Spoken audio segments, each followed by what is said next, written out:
Concurrency and CardioLog Analytics SharePoint UX webinar. Really glad to be here today presenting with our friends from CardioLog. So let's get started. So my name's Damon Sanchez. I'm the Senior User Experience Engineer at Concurrency. I've been an interactive director and a creative director. So if you combine those, those passions together, you get a UX practitioner. My Twitter handle is below, also my blog information. And like I said, I'm here presenting with our friends from CardioLog. My friend Yaron is online. Yeah, thanks, Damon. It's great to be here, and thank you all for taking the time out of your day to join us. My name is Yaron Negri, and I'm on the marketing team here with CardioLog Analytics. Our passion is all about helping SharePoint users get the most out of SharePoint, learning what's not going as well within SharePoint, where are their employees struggling. We'll talk a lot about that during the webinar. What are some of the things they're doing well within SharePoint? And the main goal, the concept we'll constantly talk about is really how can we improve and make SharePoint better. So thanks for that introduction, Damon. All right, so here's our agenda here. We had our little intros. We've got we're going to be talking about UX and what is it? Why does it matter for user adoption? And we're going to talk about user definitions, user centricity, user personas, micro and macro. We'll talk about user interface planning.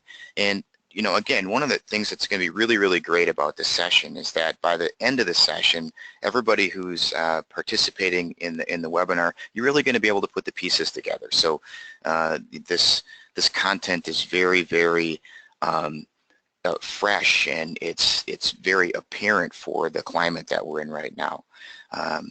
So we're going to talk about user experience planning, UI and UX discovery and validation, and that's really where we're going to start to get into the CardioLog platform and services, and we've got a demo, and then we'll end it with some questions at the end.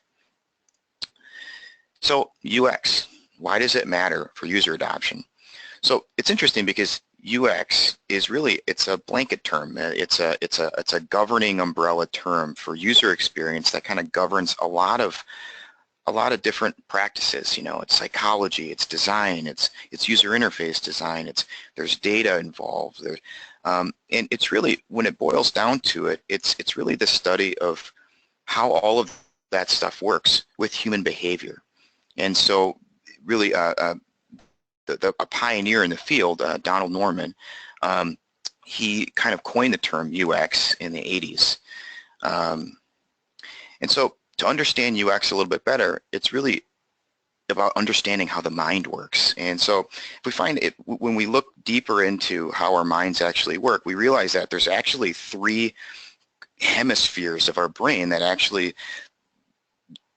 are at play when we make decisions and when we deem something as usable. So you could imagine, we've got this reptilian brain that deals with, urges and instincts. That's our need fulfillment. I'm looking for something. I'm trying to find it. Ancient mankind, I'm foraging for food. When we see something like a baby cry, or when we hear something like a baby crying, or we see emotional visual language that stirs an emotion, that's the limbic brain. And then ultimately, when there's sort of this perfect trifecta of a lot of these things happening, we deem something as having good user experience. And so it's this sort of trifecta of visual aesthetics, need fulfillment, and usability that really cause us to see something as having a good user experience. So why does that matter in UX? So here's some interesting metrics. I always think of these as scare metrics, right? So it's, 52% of users said that a bad user experience made them less likely to engage with a company. And by 2020, customer experience will overtake price and product as a key differentiator. And so you think about that, and it's like, wow, those are interesting stats, but how does that fit with today's environment? And it's interesting, a couple months ago when Rogue One came out, I went online on my phone and I went to the App Store and I downloaded a lightsaber app.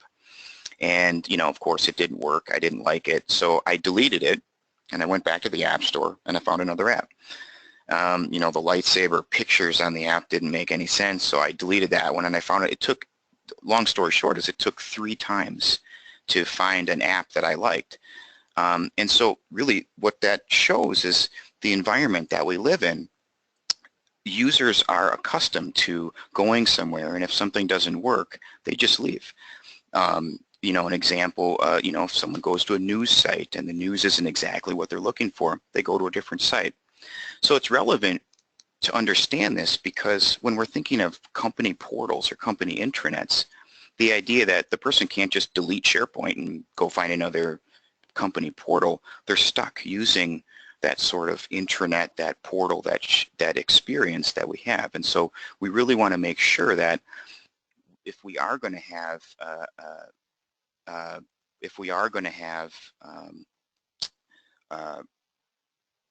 good user experience, that we're controlling that adoption. So it turns out if you wanted to put the user at the heart of what it is that you were trying to accomplish, you would want to touch on every single one of these facets in user centricity. And there's a lot of stuff there. So, you know, and a good example of this would be, let's say you're on a team of under 5 people. Well, there's a lot of bodies at play. You know, you've got audience definition, user scenarios, content surveys, process flows. There's a ton of things there. But it turns out if you focus on these core facets, user definitions, user scenarios, UI wireframes, UX design, user testing, and reviews, that there's enough inertia to sort of carry the rest of the facets around to give, to start that process of understanding and getting good user centricity in your projects. Well, what's interesting is that if you take this and you start at user definitions and you try to start understanding and identifying your primary, secondary, and tertiary users, there's certain questions that you can ask that sort of get the ball rolling. And so what you can do is you can start off with just some basic questions, you know, things like, what is the average age of a typical user? You know, how computer savvy is a typical user? And, you know, while you're asking these questions in workshops, you know, a lot of times you can segment them down to, let's say, you wanted to ask just the HR department, you know, these questions, and that, you know, maybe the marketing department, their question, the answer to these questions may be a little different. You know, how computer savvy is a typical user? What does a typical user of this application do for a living? So, you know, what is the average duration of time a typical user will be interacting with an application? So the idea that answering these questions in workshops and UI and UX workshops really helps to start to understand who it is we're talking about. One of the things that's interesting is certain red flags occur when you're working through some of these questions. You know, a good example, you know, we were in a client call a week ago, and the client said, well, you know, the average age of our users are, you know, we've got between 18 and 65, and they're both male and female, and they're technologically savvy and they're not technologically savvy. And it was this sort of moment when it's like, okay, well, now that we're talking about the population of Chicago, you know, half the population of Chicago, how can we start to narrow that divide and try to understand who it is we're talking about? You know, that idea of the average duration of time of a typical user, you know, are they going to the site really, and they need to find or search for something, and then they're going to be there for 2 minutes, and then are they leaving?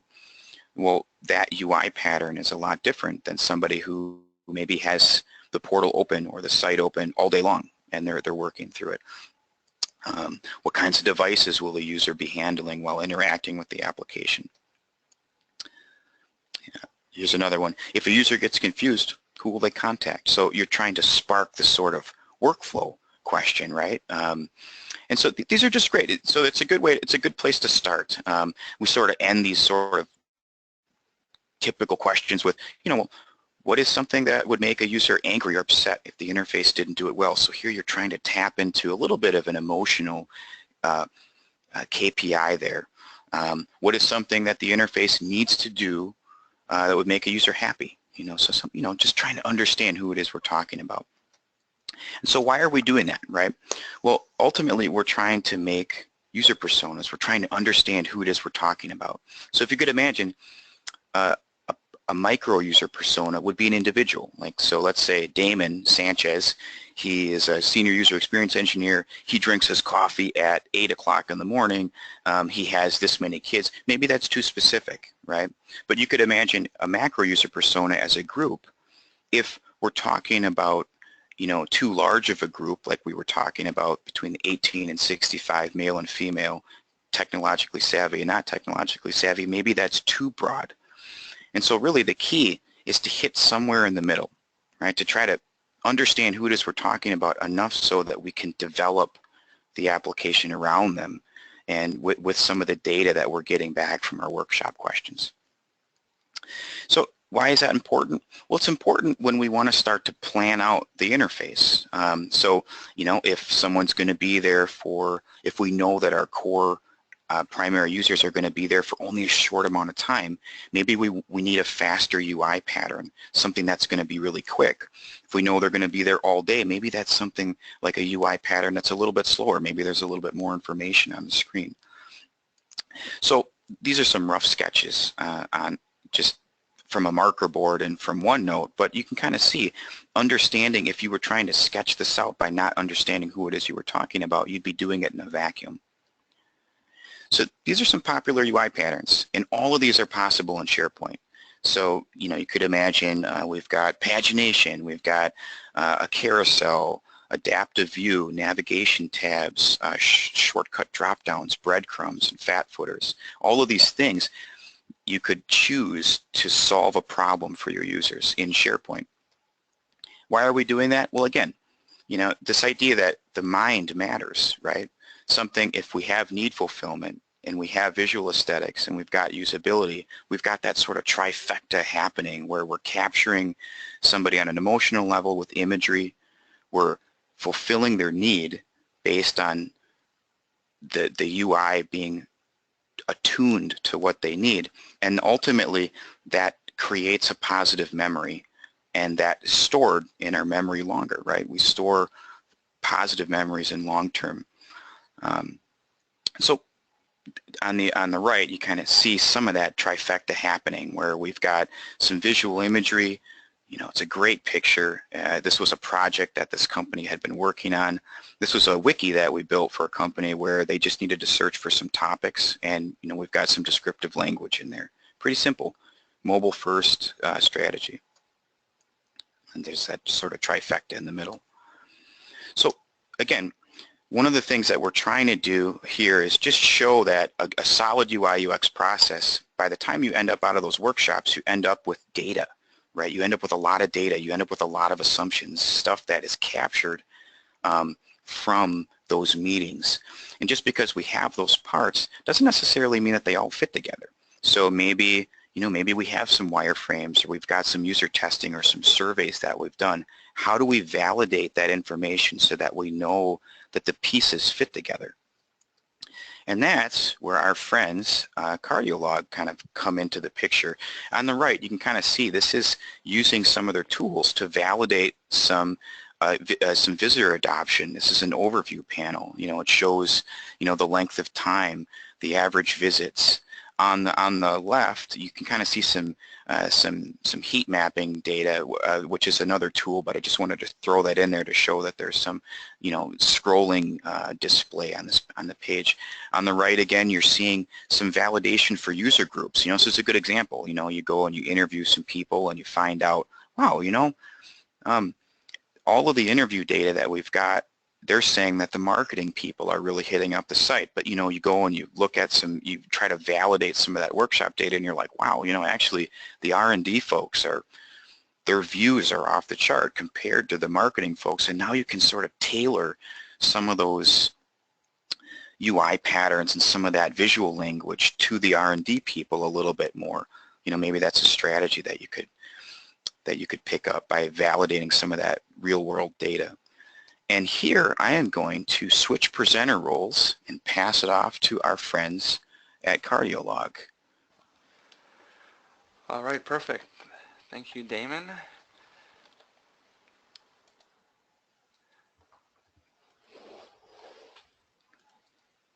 All right. All right. So you should be able to see my screen now. Let me know if that's showing up okay for you. All right. So a great introduction there with all the different kind of components around user interface, around the user experience, and really a vital piece to make sure that SharePoint is being used. At the end of the day, we can only force people to use SharePoint to a certain extent. We need to make sure that it is intuitive, that it is user-friendly, and that they really want to come back and use that product. So let's dive into a few more details here. We did the intro earlier. So let's talk about the bottom line here. Our goal is to really help customers constantly understand how SharePoint is being used in order for them to take action.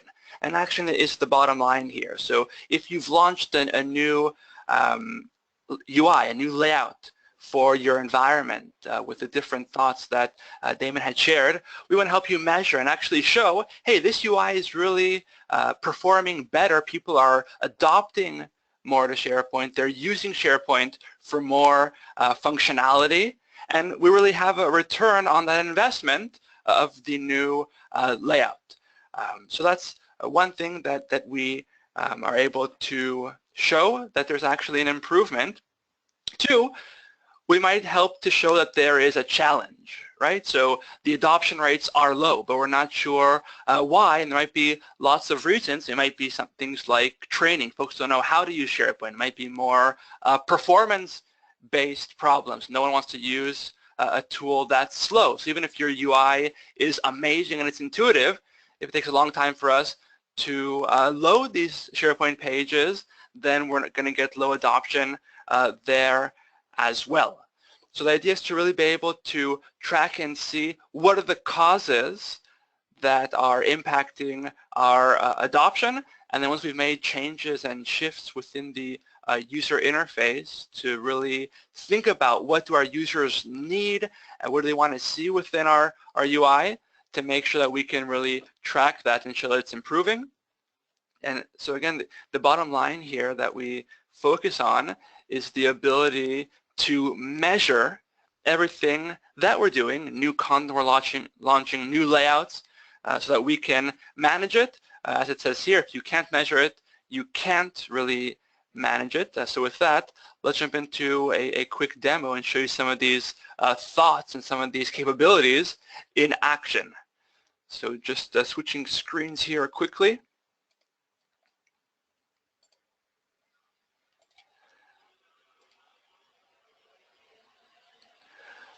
All right, so this is an example, a little more detail for what Damon showed earlier, for how we can see all of the data around how our users are interacting with SharePoint.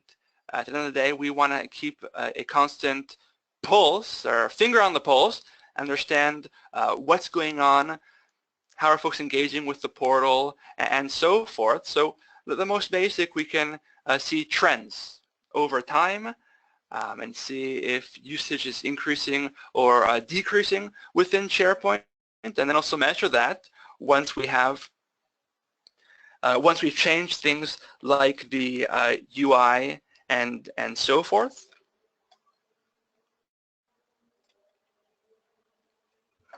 And these are some of the great metrics you can use to help measure that. There are some key metrics that our customers are looking at, such as page depth and page length.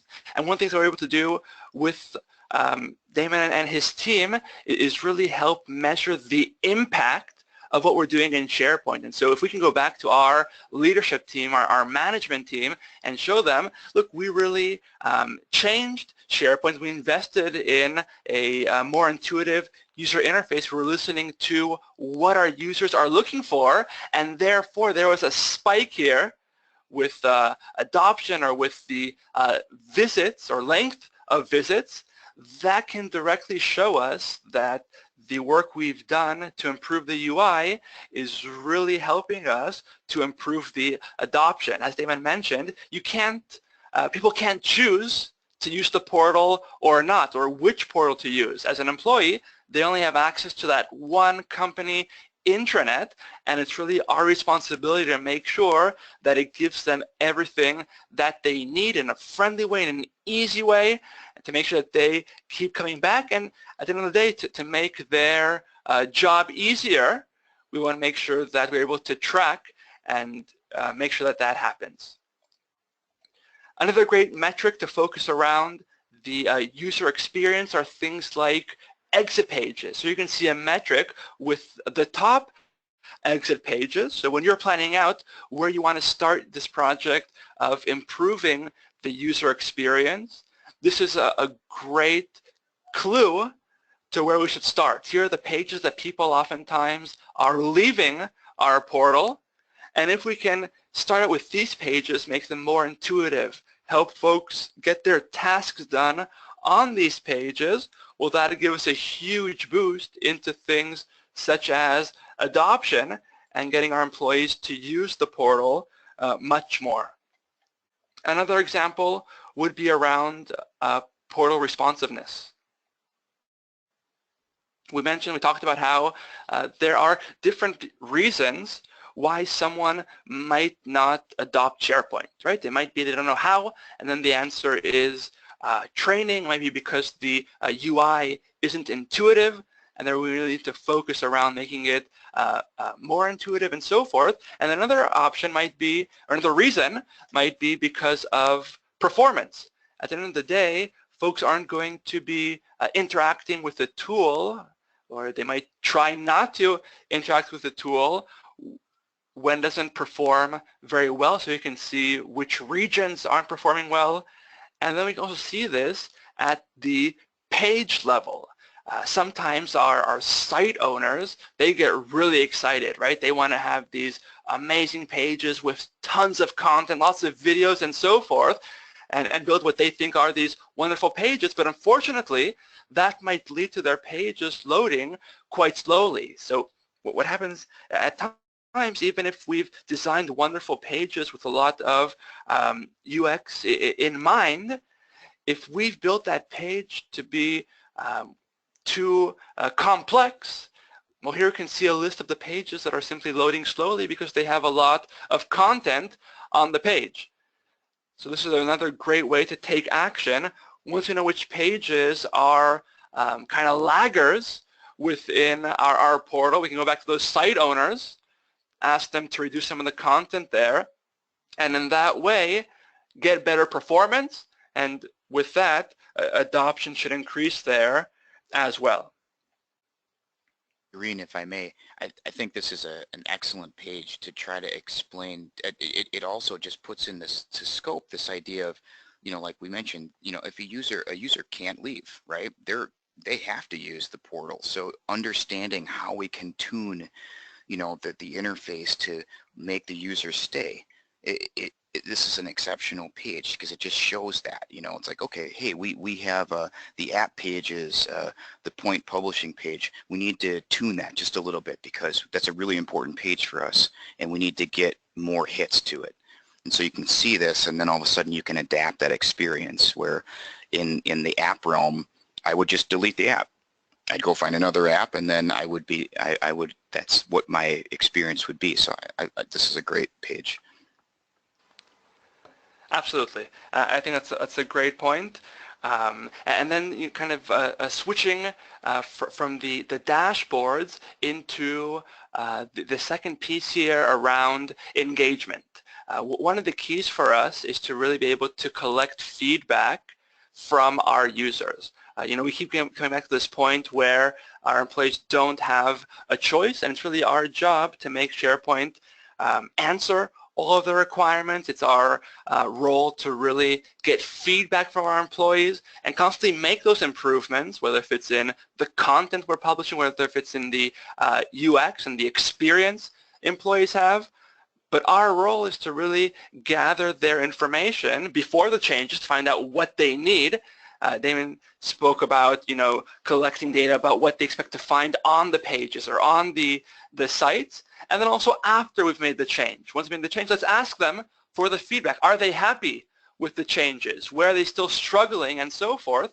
And so this piece of the analytics tool is kind of the second step. Step one, like we saw earlier in the dashboards, is finding out what in the world is going on within SharePoint, which pages aren't intuitive, which pages are folks struggling on, and here step two is to help collect more details and take a little more action with our users. And let's take a few examples around how we can engage with our users. The first thing you see on this dashboard is some pre-canned campaigns or methods to engage with our users, right? So we can notify them about a change on the page or that the site was moved. We can ask them for feedback, right? Before we're going to roll out a new layout for our site or a new user experience for that site, let's get their feedback. Ask them what they're looking for, what is missing for them in our current layout.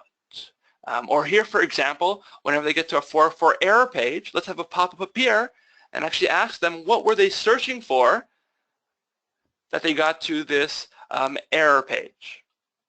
We can help push them to complete a specific goal or task. If you require employees to do something, again, let's make it a little easier and show them how to achieve that. Let's take a few examples here quickly. When I click on one of these different pre-made campaigns, let's take the 404 error page, well, it'll walk us through all the steps here at the top of my screen, whether it's the audience, the channel, and so forth, and simply create the campaign for us. And so here the idea, every time a user arrives on a SharePoint page that has a 404 error, they'll have this green or turquoise pop-up appear that's asking them for some feedback as to what they were looking for. But of course, you can create your own campaigns.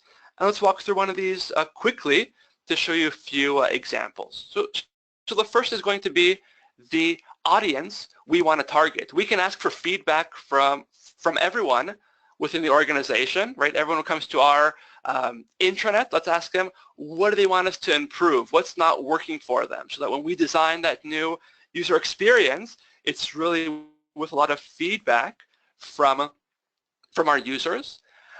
But maybe some of our users are unhappy, right? They don't like SharePoint because the current UI isn't very good. And once we launch that new user interface, let's actually send out a campaign to all the folks that are inactive. Let's tell them, we know that they didn't visit SharePoint, let's say for the past 30 days, right? And we know we rolled out the new UX in the past month. Let's send them all a message saying, hey, we know you guys were disappointed with the previous user interface, but take a look at the new rollout, the new layout. It really has a whole new navigation bar. It makes it much easier to find the content, share the content with your colleagues. And so in this case, we're going to target just the inactives, for example. So you can really target specific audiences that you want to engage with. Let's take everyone. Next, we're going to talk about the channel. How do we want to engage with these users? So talking about SharePoint, an in-app message makes a lot of sense, right? Every time someone comes to your new SharePoint environment, that new user interface, let's simply have a survey appear asking them for feedback. Do they like the new layout? Do they have any feedback about that new layout? It can be a pop-up, full screen, maybe just a header, footer, and then some new channels we're working on like hotspots, stickers, yellow notes, and so forth. Again, just a lot of great ways to interact with our users and get their feedback before and after that redesign or that change to the user experience. But we talked about folks who weren't very active in SharePoint. So launching one of these in-app messages is meaningless because they don't visit SharePoint. So for them, if we define those inactives, we're going to engage with them through the help of an email campaign or maybe through the help of a text message, depending on your users and how they like to interact within your organization. So again, the idea, let's go back once we have launched that new UI, let's go ahead and send a quick email to all those who we know have not accessed SharePoint in the past month and offer them to try it again and see how wonderful the new user experience really is. Ureen, if I may, this idea, I mean, this makes me think of, you get through a UI session, you get through a UX session, you brand your homepage, you're launching it, and now you have all this data that says, 60% of our people are using mobile. Well, now here's this tool that allows you to validate that, but it also lets you, maybe get in a little message here like, hey, we just updated the homepage, we moved the search box a little bit. Look at this, and then, you could show them that little sticker part where you targeted like with a hotspot or something like that. Just really great stuff. Yeah, it's a great point. I think it's also, one of the big concerns that we oftentimes hear. At the end of the day, there's a lot of uncertainties. And if we're talking to an intranet owner, we want to really provide this person with ammunition to go back to the management team, whoever approved for the deployment of SharePoint and so forth, and we want to be able to show the data that says, hey, look, this is our adoption before, Damon and his team came in and revamped our user experience, and this is the adoption after. And you can really show a spike there of usage and of adoption. So I think that's an excellent point. Or in this case, and let's take a look here, getting feedback from users and seeing that their feedback is really positive.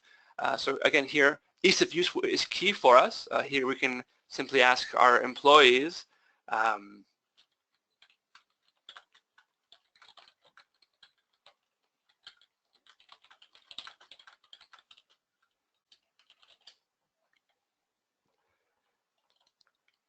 so we can ask any questions we want. It can be about the new user interface. It can be about challenges they're having within SharePoint that we want to solve with new user interface redesigns. You can define any call to action you want within these surveys. It might be just a quick rating. We just want to know 1 through 9 in this case, how satisfied they are with the new layout. Maybe they don't have patience for that. They might just want to have 3 buttons, or even just thumbs up, thumbs down, for example, to quickly get some feedback about the new layout. If we're talking about prior to our redesign, we want to provide the option to give actual text feedback, right? We'll ask them, what would you like us to change within SharePoint? What's missing for you? What do you think about our navigation bar? And then give the user the freedom to simply type in some thoughts they have on what they want to improve, so that when we're going and thinking about that new design, that new navigation bar, it's not just based on our hunch or our feelings. It's actually based on what our users are telling us that they're looking for.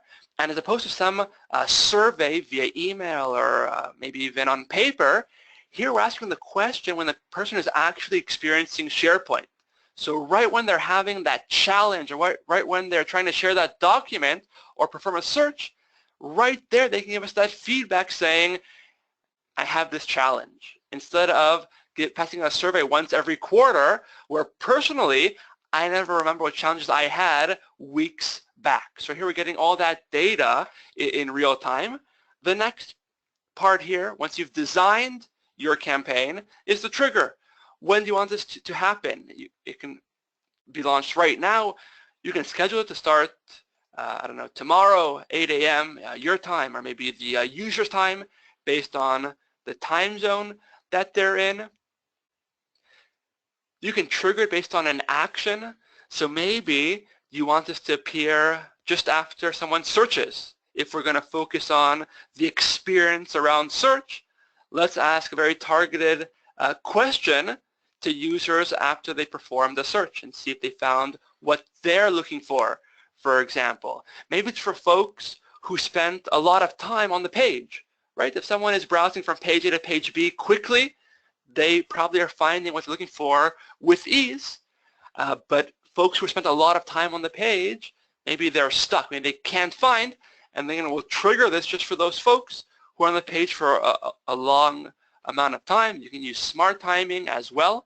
So because we're familiar with the behavior of the user, we can prompt them with the campaign based on when they're typically most active.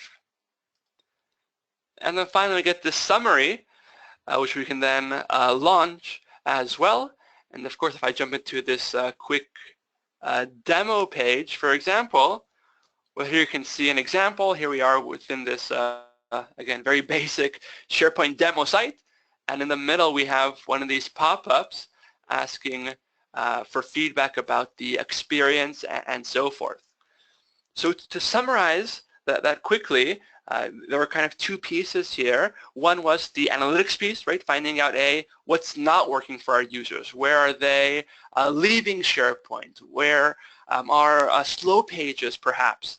And then step two is really collecting that additional feedback from them before the redesign, collecting feedback around what they are looking for, how we can improve SharePoint for them, and then also after we've launched the redesign, on getting their thoughts afterwards. Have we addressed their concerns? Is there anything that's still missing for them, and so forth?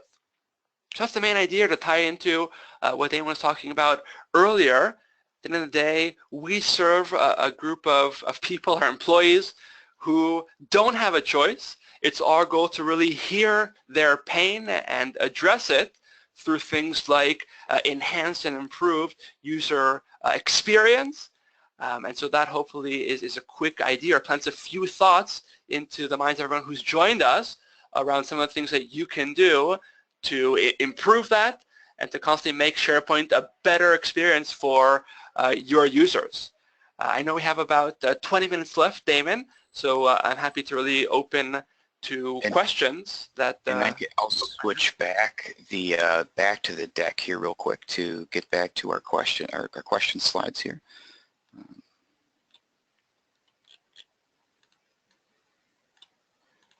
Okay.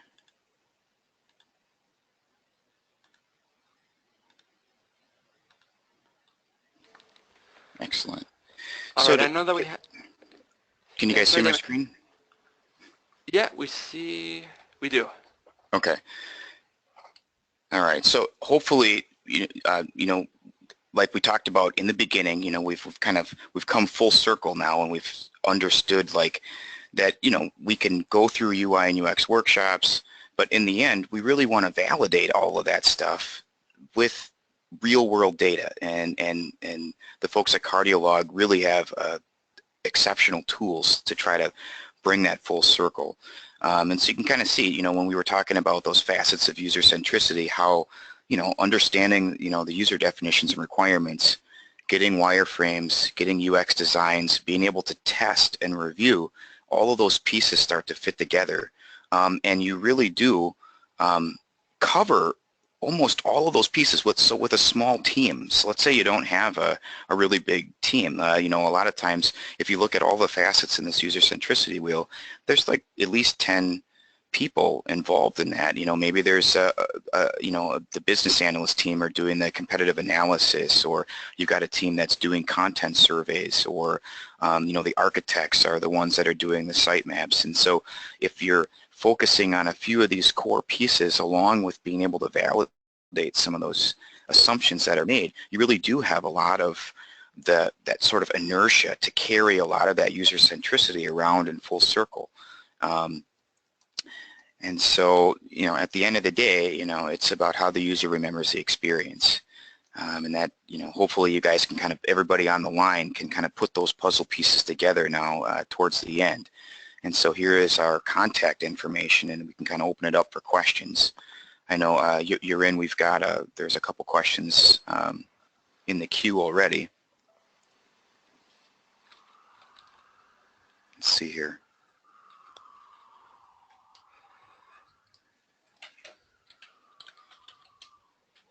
And we've got a question about the slides. We will definitely be posting all of the slides available online to download. And if you have any questions, you've got our contact information here on the page. Did you want to go through the questions, or do you want to, or should we kind of answer them in file? Sure, sure. So besides the slides, Damon, the recording will also be shared as well, right? That's right. That's right. We'll be sending out links to everybody on that mailing list to download. So I know that was one of the questions that we had in the queue. We also had another question about timing and how long the UI and UX workshops normally take. And it really depends on the project. We will normally be able to go in and interview stakeholders depending on the size and scope of the project. It normally takes between 1 to 3 weeks to go through the entire process and get the presentable data and findings afterwards. Now, obviously, if you wanted to take that data and add the CardioLog tools, Yarn, does that how does that process take place? Yeah, absolutely. So the deployment of CardioLog is a seamless integration with SharePoint because this tool is designed for a SharePoint environment. The fact that we have both on-prem and SaaS means that we can really tailor any specific requirements, but of course SaaS is wonderful because it doesn't require the customer to install anything on their end. So it doesn't matter if they use SharePoint on-prem or SharePoint online. Within a matter of hours, they can start to collect data about their environment. They can find out what are the weak spots within SharePoint and really get that, start to measure those adoption trends as they go through the thought process and then also the taking of action within the user interface and the user experience, so they can track that as well. And again, it's a fairly quick process of just a session or two with our team to get that up and running. We get the question a lot. Can we run sort of some kind of analytic metrics on our old system and then carry that forward to the new system? So, we have something in, like 2013 or 2010. Can we turn this on, find out can we turn on some sort of tool, find out what analytics and metrics are taking place while we're potentially going through like a roadmap process. So Concurrency's roadmap process, it takes a few weeks to get through it, but the idea that while we're going through that, could they be gathering metrics on their old SharePoint site to validate it at the end of that workshop? Is that something, we hear that question come up a lot. Yeah, and I think it's a great question. At the end of the day, if they're redesigning, if they're migrating to a newer version of SharePoint, those are, pretty complex processes. And so definitely analytics can help with that in the sense that you can start to track your current environment, right, whether if it's 2010, 2013, that you're migrating from, to understand things like maybe which content people aren't using, right? Why migrate content to a new environment? Maybe you have sites or documents or pages that none of your users are actually accessing, in which case we can simply ease the migration by not migrating that kind of content. And then tracking the new environment, whether if it's 2016 or SharePoint Online, the idea you can track both your old and new farms or tenants simultaneously to track the shift of usage and adoption from that old farm to the new farmer or the new tenant. So definitely there's a lot of ways that the analytics piece can assist to make that migration a smooth process, easier process, and go back to management and show them that there are high adoption rates to the new technology as well. We've got a question, does branding and the UX process coincide? What's interesting about branding in SharePoint, so a lot of times when you think of user experience, branding sort of gets lumped into that. So if you think of branding as your corporate colors, your company colors, a lot of times that in and of itself, just carrying that through into a theme in SharePoint or executing on those colors might not be exactly what you need. And so, a good example of trying to understand user experience versus branding Think about, trying to sell a product through user experience like something like arthritis medication. But if brand colors are reds and maybe purples, maybe those colors in terms of branding in SharePoint, maybe those colors aren't what you'd want for good user experience and good user adoption when you're dealing with like something like a pain medication or something like that. So the idea that even though you would have branding for your corporate colors, you could then have more subdued colors, more, peaceful colors to sort of pick up user adoption in that respect. Looking at other questions we've got. Well, I think that's the tail end of the questions there. Do you guys have more on your end? I might be getting a network delay, but. Yeah, so one more here. Maybe this is for you, Damon. Asking about when is the right time to engage with redesigns or shifts of UI, UX. Do you recommend that to be during the migration process, or does that have nothing to do with each other? Well, so that's a great question. So this is really where you start to see that the combination of what CardioLog presented and like what we presented in terms and concurrency, in that a migration, it's a very complicated process, right? And so a lot of times, if we go through an entire UI and UX process, we go through a rebranding workshop and everything like that, and then we sell it out to the company.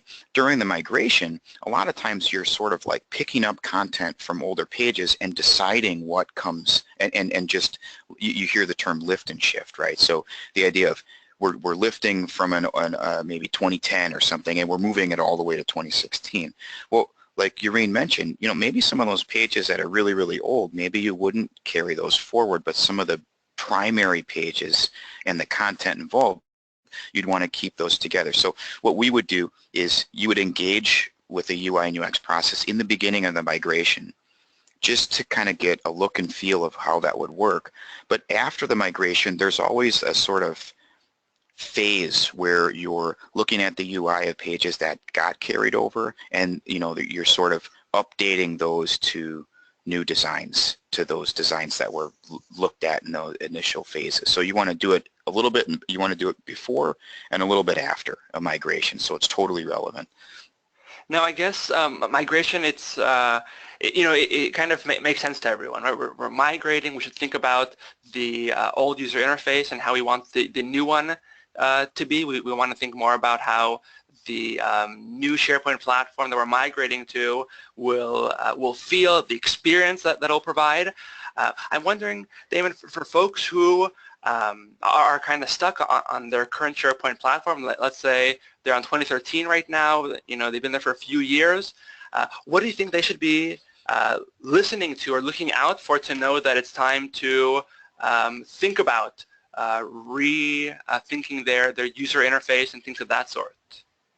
Well, so that's interesting. Yureen, when you guys are, when you have, like, let's say they start a CardioLog analytics package, and they're working on that with you guys, and they're getting a feel for maybe what content it needs to be changed and what content needs to be, updated, or what things they need to update or change.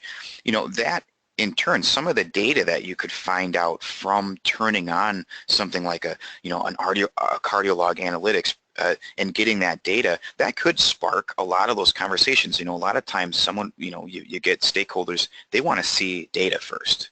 That's what's driving them. Hey, we're getting low user adoption rates. What can we do? Well, maybe instead of migrating it, maybe if you have 2013, you have a newer version of SharePoint, maybe it's just, things that you can tweak. During the CardioLog demo, we saw that page statistics where it showed the pages that were loading slow. Maybe the user adoption that's happening right now is just slow because the pages are loading slow, and you can update those things. So maybe a migration isn't needed. Maybe it's just a tweak. I would think that, the further SharePoint gets, we're at 2016 at this point, there's a point too, and you guys probably have a lot more data on something like this, but this idea of there's a point at which you do want to migrate, because the technology itself is being outpaced. Right. Absolutely, absolutely. I mean, I think, especially with new features that are included in new versions of SharePoint, that there's so much that potentially we're missing out on, not leveraging those wonderful features that help us to really collaborate with other teams in the company, things of that sort. So I think that's a great point as well.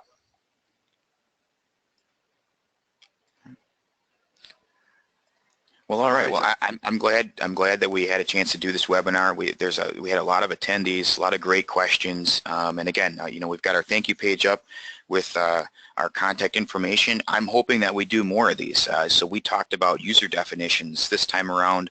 We just kind of scratched the surface of picking UI patterns. You saw those marker board sketches. So I'm assuming the next webinar that we do will the combined Concurrency CardioLog webinar, maybe we'll talk about UI patterns more and like digging into choosing the right patterns for the right task and problem. Yeah, that would be wonderful. We can also mention that our previous webinar, we mentioned migration a bunch. I know that our previous webinar with Concurrency, I think about a month ago, was all about migration and all the wonderful services that you guys provide around that. So if that is a topic that interests the folks on this webinar, you can definitely check out on either the Concurrency or the Interlock websites. We have recordings of that webinar, and definitely look out for our upcoming webinars as well. All right. Well, it's what is it, 11:51 Central Time, so we're cutting everybody loose 9 minutes early. Hope everybody had a great experience. I know I did, so thank you. Yeah, thanks everyone for joining. Have a great day.